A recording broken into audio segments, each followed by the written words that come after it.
Graças e paz, meu querido amigo, meu querido irmão e irmã, passando por aqui mais uma vez para nós juntos compartilharmos o devocional diário, que tem abençoado as nossas vidas, tem nos fortalecido e tem nos feito pessoas melhores. Eu tenho plena convicção que neste momento de crise, conhecer, ouvir, estudar a palavra de Deus são momentos especiais nas nossas vidas e que nós podemos ter e fazer junto.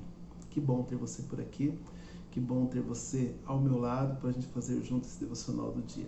E hoje eu quero falar sobre você entender, conhecer os seus limites e ser uma pessoa melhor. Você já parou para pensar que muitas vezes nós olhamos para nós e nós começamos a analisar bem e vemos que tem coisas que parecem estar muito distantes? Você já parou para pensar nos seus limites? Eu sei que isso é muito pessoal, mas se você já parou para pensar nos seus limites, é bem provável e natural que você também já parou para pensar em romper os seus limites ou na possibilidade do rompimento dos limites que você tem ou das limitações que você tem. O interessante é que quando nós pensamos isso, nós pensamos em como ser uma pessoa melhor, ou talvez como alcançar objetivos que nos parecem impossíveis, ou talvez como fazer algo que muitos acreditam que a gente não consegue, né? Eu gosto muito daqueles filmes que o pessoal supera os limites e prova para todo mundo que ele pode ir mais além. Nós temos esse desejo e esse senso em nós. E é sobre exatamente isso que eu quero falar com você neste momento que você está compartilhando esse devocional. Então, se você ainda não é inscrito no canal, eu pedi que você se inscreva no canal para que você receba os outros devocionais e os outros momentos que nós podemos partilhar junto. Aproveita, aciona o sininho e se no final deste vídeo você for abençoado por esse pequeno trecho de reflexão, você dá um like para que outras pessoas também possam ouvir. Então fica comigo e bora lá para mais um devocional diário.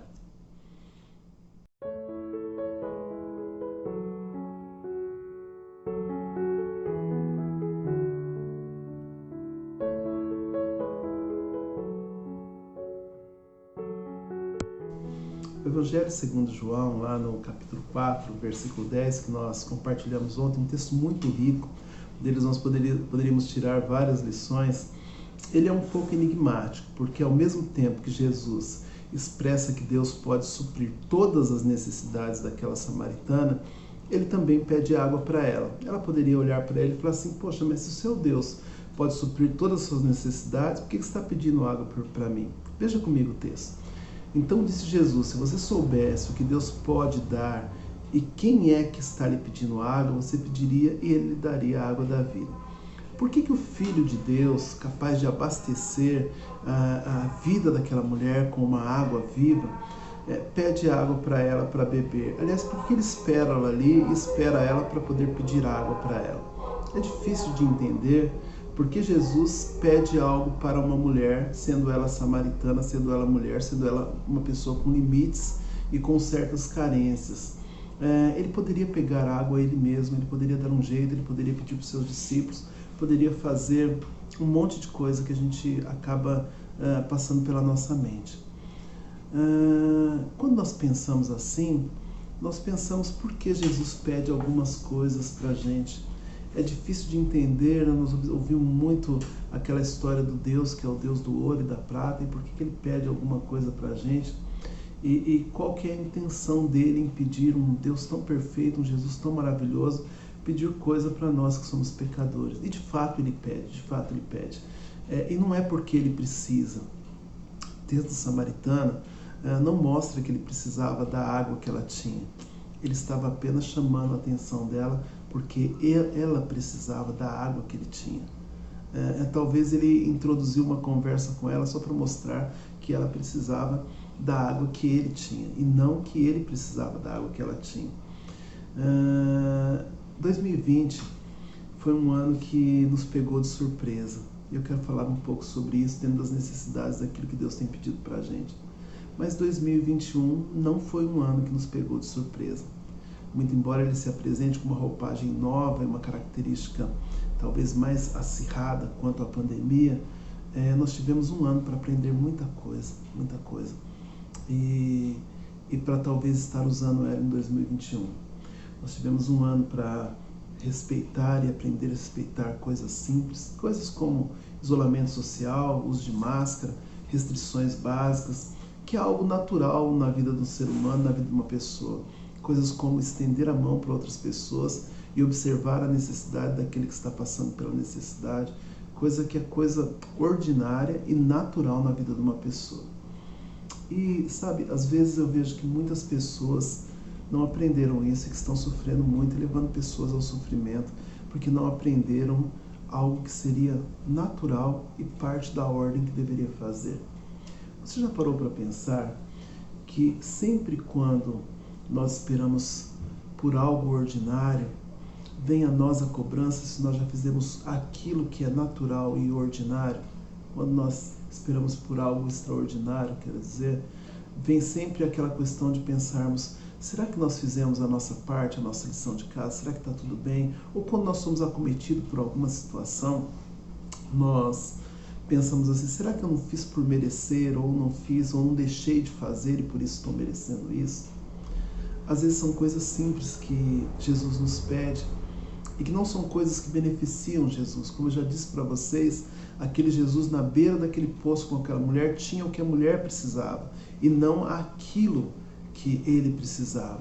Porém, ele pede para ela fazer uma coisa natural e ordinária, a coisa normal, que não era sobrenatural, simplesmente para que ele pudesse apresentar para ela o extraordinário. Eu não sei se você está entendendo muito bem aonde eu estou querendo chegar, mas às vezes nós estamos correndo de fazer aquilo que nós devemos fazer, esquecendo a lição de casa e estamos cobrando o extraordinário de Deus.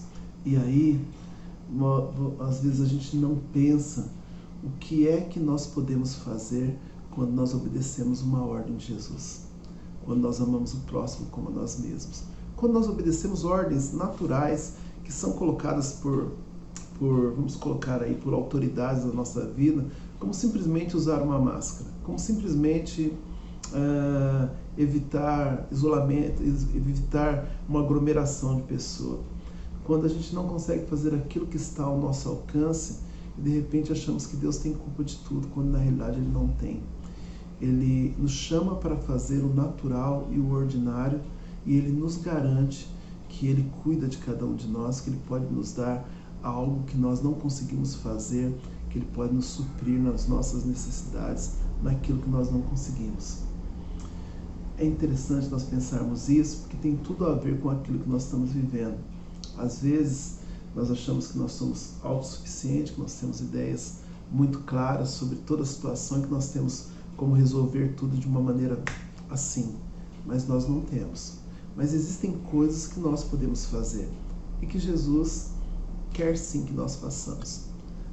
Eu não quero conduzir isso para uma conversa sobre o momento que nós estamos vivendo apenas, mas você já parou para pensar que se nós não formos a Jesus e entregarmos os nossos fardos, conforme Ele fala para cada um de nós, que o fardo dele é leve, o jugo dele é suave, você já pararam para pensar que aí nós não vamos ter descanso para a nossa alma se nós não entregarmos o nosso fardo para Ele? É algo que nós podemos fazer, entregar o nosso fardo para Ele. E o que Ele pode fazer para a gente é aliviar as nossas cargas. Você já parou para pensar que se nós não andarmos no caminho, na verdade e na vida que é Jesus Cristo, nós não vamos alcançar a vida eterna? Ele mesmo disse, eu sou o caminho, a verdade e a vida. Mas nós não somos detentores da vida eterna. Mas nós podemos andar no caminho daquele que é detentor. Nós podemos andar diante de Jesus. Isso é muito importante. É interessante que às vezes as pessoas falam assim, mas isso parece ser só textos do Novo Testamento, então, mas no Antigo Testamento não era assim, Deus carregou o povo no deserto, tudo dependia de Deus. Mas você já parou para pensar que Deus chegou um momento que falou assim, olha, se o meu povo que se chama pelo meu nome, eles se humilhar, orar e me buscar, eu ouvirei dos céus, perdoarei o seu pecado, sararei a sua terra? Isso é o Antigo Testamento. Você já parou para pensar que em contrapartida existe um se, e se o povo não orasse, se o povo não buscasse, se o povo não se arrependesse, se o povo não se humilhasse, então Deus não ouviria a oração daquele povo? Essa conversa que a gente tem que Deus não rejeita a oração, Deus rejeitaria sim a oração se o povo não fosse de encontro a Ele, não se arrependesse do pecado dele. Parece-me que existe um natural das coisas, existe um ciclo ordinário das coisas, e que isso cabe a nós sim, não que nós somos empoderados, mas cabe a nós. Agora, existe algo que nos faz entender que nós podemos ir além, que é um Deus que responde positivamente, que é fiel, que olha para cada um de nós, que cumpre com as palavras dele e que nós podemos confiar nele. Por isso que ele diz assim, que se nós soubéssemos realmente com quem nós estamos lidando, com quem nós estamos falando, ele está falando para a samaritana, mas cabe a nós, então nós pediríamos e ele nos daria o sobrenatural, o impossível, a água que mata a sede, a água que sacia a sede, porque a água que nós conseguimos tirar do poço e que nós conseguimos beber, ela nos supre momentaneamente e ela nos faz ter sede, ou melhor dizendo, nós teremos sede no momento seguinte à falta dela. Mas aquilo que ele nos faz, nos abastece de uma maneira plena, e essa é a ação do nosso Deus. E aí nós vemos que nós podemos superar limites, nós vemos que nós podemos ser pessoas melhores, nós vemos que nós podemos alcançar objetivos que parecem impossíveis, e nós vemos respondida a questão sobre aquilo que nós podemos fazer. Muitas vezes nós não sabemos aquilo que nós podemos fazer em Cristo Jesus, mas Ele está aqui hoje, neste momento, para que nós possamos orar a Ele, clamar a Ele e entregar as nossas vidas na mão dEle. Então fique aí com duas perguntas. Você já pensou sobre o que Deus pode te dar? Devocional de ontem. Você já pensou no que Deus está te pedindo para fazer? Devocional de hoje. Que Deus te abençoe, que você tenha um dia maravilhoso. Vamos orar um pouquinho? Querido Deus, coloque no nosso coração a consciência de que em Ti nós somos mais que vencedores. Que esse devocional possa abençoar vidas, possa agraciar pessoas, possa transformar vidas e que possam entender sim que nós temos que praticar aquilo que o Senhor pediu para que nós praticássemos. Podemos sim ser pessoas que buscam a Ti constantemente, pessoas que confiam em Ti. E sabemos que o Senhor cuida do impossível. Nós sabemos disso. Em nome de Jesus. Obrigado, meu querido irmão, minha querida irmã, por participar comigo. Esse momento realmente tem sido abençoador para a minha vida e tenho orado para que seja para a sua vida também. Eu vou deixar você com um louvor abençoado agora no final do nosso culto, do nosso Ministério de Louvor da nossa Igreja do Aracaré, e que você venha entender o quanto Deus tem cuidado de você neste momento e saber o que Deus pode te dar quanto ou diante do seu pedido, o que Deus pode fazer na sua vida quando você se abre para Ele. Que Deus te abençoe e um forte abraço.